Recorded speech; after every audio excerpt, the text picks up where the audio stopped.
From Pop Conference 2024 on the campus of USC in Los Angeles, California. One of the most engaging panels at this event was titled, Will the Canon Be Unbroken? A roundtable on country music criticism. The panelists were R.J. Smith, writer and editor at the Country Music Hall of Fame, David Cantwell, a country music writer and author, Julie Height, senior music writer for Nashville Public Radio, and Charles L. Hughes, a historian and music critic and author of Country Soul. This ain't Texas, ain't no hold'em. The group peeling back the layers of country music and discussing how artists like Beyoncé and others are beginning to shed light on part of the genre's rich history that was once suppressed from the public. And the figures that have been traditionally held up as the founding parents of country music, Jimmy Rogers and the Carter family and so on, and simply saying, no, that is absolutely insufficient. And Beyoncé is having this moment with country, in part because she's Beyoncé, so it's the celebrity of it, that's part of it. But also because she made a fucking great dance record, and that's why it's all over TikTok, people doing their own versions, grown-ass white people doing their ridiculous versions TikToks of it. And I think, so there are other artists out there, but the ones we should be mentioning are like Tanner Adele and Raina Roberts and Nelly, who made my favorite country album of a couple of years ago, Heartland with Breland and High Horse, yes. And of course, Little Nas X. But there's also a part of it to expand further and categorize further that's us and them. And that's huge. That's huge. Who is us? Who is not us? And who has the right to criticize Beyoncé and who does not have that right? Who has the right, does Beyoncé have the right to be Beyoncé and do what she's been doing? That's an issue in some circles.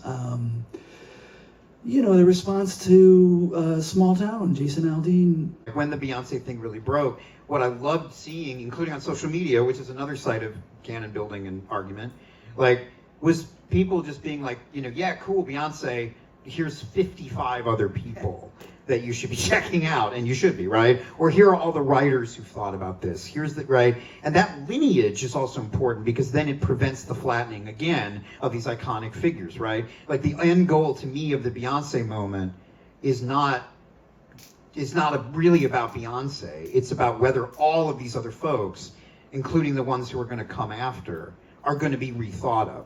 And here's my interview with music journalist Julie Height. It is really exciting that the fact that Beyoncé is making her version of country music right now is getting people interested in, okay, if she's doing that, then surely there have been other Black women doing this. And there definitely have been, generations. And the book that I mentioned that's coming out in April is by Alice Randall, who actually was the first Black woman to co-write a country number one. And she's a novelist as well. She's done so many things. She's been in Nashville for 40 years and she's done so many things. And I think it's amazing that at this moment when people are asking those questions because they're curious about, Beyoncé has made them want to know more, that there is someone who has been really important to the work that, Alice Randall, her own mission has been to bring Black voices and brown voices into country music and to redefine how the history of country music, how that narrative is told. And she's written a book that not only centers her own legacy, but goes back to the very beginning of commercially recorded country music and shows that there have been Black originators and pioneers there all along, even though they have been erased from so many tellings of the story.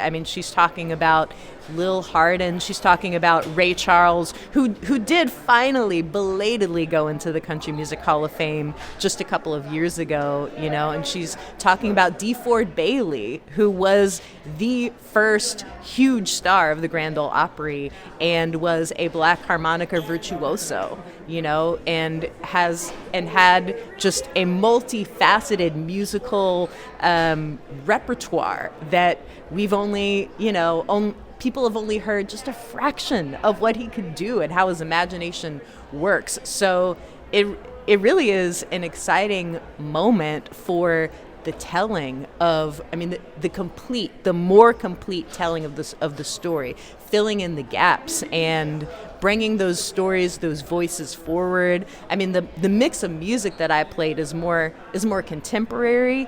I played Miko Marks, who in the mid-2000s, as a black woman, tried to break into Nashville in mainstream country and made a couple of very, very fine albums back then. And then because she just came up against barriers and doors were not open to her at all, she went back into, having a performing career that was satisfying to her, but that wasn't just on the national radar, and then continued to evolve as an artist and has reemerged and been more appreciated, rightfully this time, because now she's not alone, and there are coalitions of black artists that are looking up to her and saying, you were here in the 2000s, and you're back, and you never left. you're here doing this. And I've gotten to see and write about the coalition, the Black Opry, which has given a platform to so many artists to perform on stage, to tour, to plug them into opportunities. They launched a record label, and they're making their first album on an artist, Jet Holden.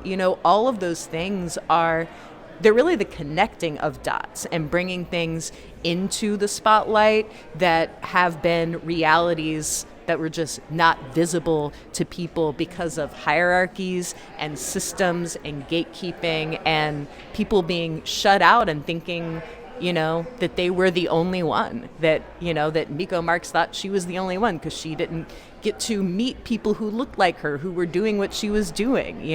The founder of the Black Opry, Holly G, said the same thing. She's a fan of country music and roots music, and she thought she was the only one, so she started a blog, and it got such response that she had to quit her day job as a flight attendant and build this world and build this platform for all of the artists. Hundreds of artists have now participated in the Black Opry. So it is a moment where coalitions are being built and stories are finally being told, and artists are finally belatedly getting some attention.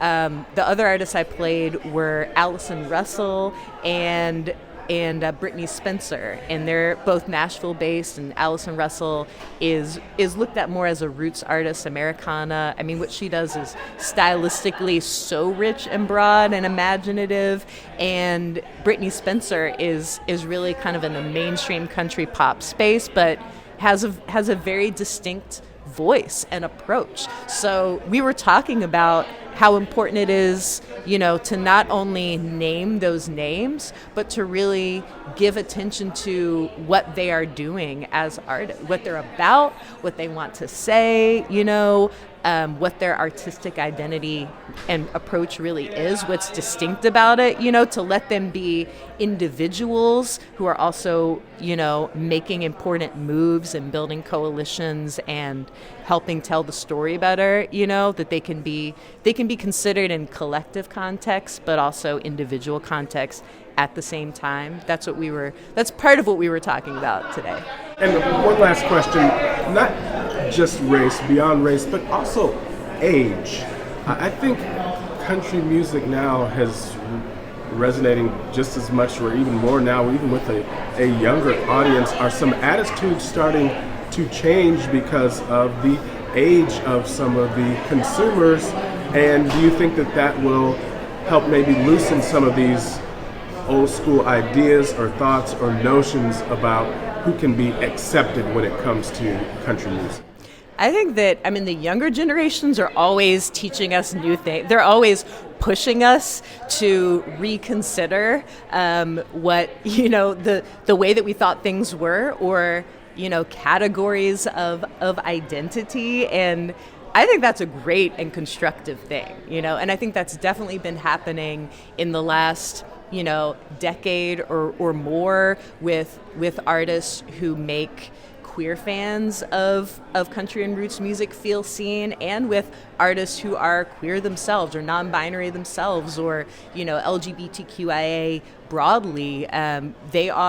They're making young fans feel seen, and then young fans are really vocal in their ownership too. It's this reciprocal thing, and you can see it when you go to shows like a Casey Musgraves show and see her vast queer fan base that feel like seen and embraced by her, and to see the fans that the Black Opry are bringing together, bringing out of the woodwork, making them feel safe, like they can show up. I think it definitely has an impact in a good way, that there are younger listeners who are vocal about saying, this is who I am part of this, and I don't want to be inhabiting a space that's excluding me, or excluding, the people that are part of my community. Like, I want to,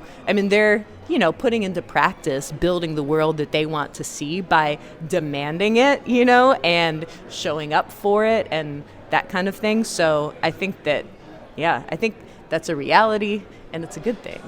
Is Nashville still the only way in? That is something that we were reckoning with today. It depends on what destination you're aiming for. It depends on what kind of career and life you want to have, because you can have a really rich and meaningful career in a community, in your local community or regional community, and on that circuit without coming to Nashville. But if you want the kind of media and industry visibility, and you're striving for that kind of success, even if you are coming through Nashville, there are a lot of different definitions of what success looks like, and a lot of different scales for that success. So I think it just depends on how you want to use your agency and what you want to aim for. This is Mark Thompson for Open on Sunday and Digital Music News.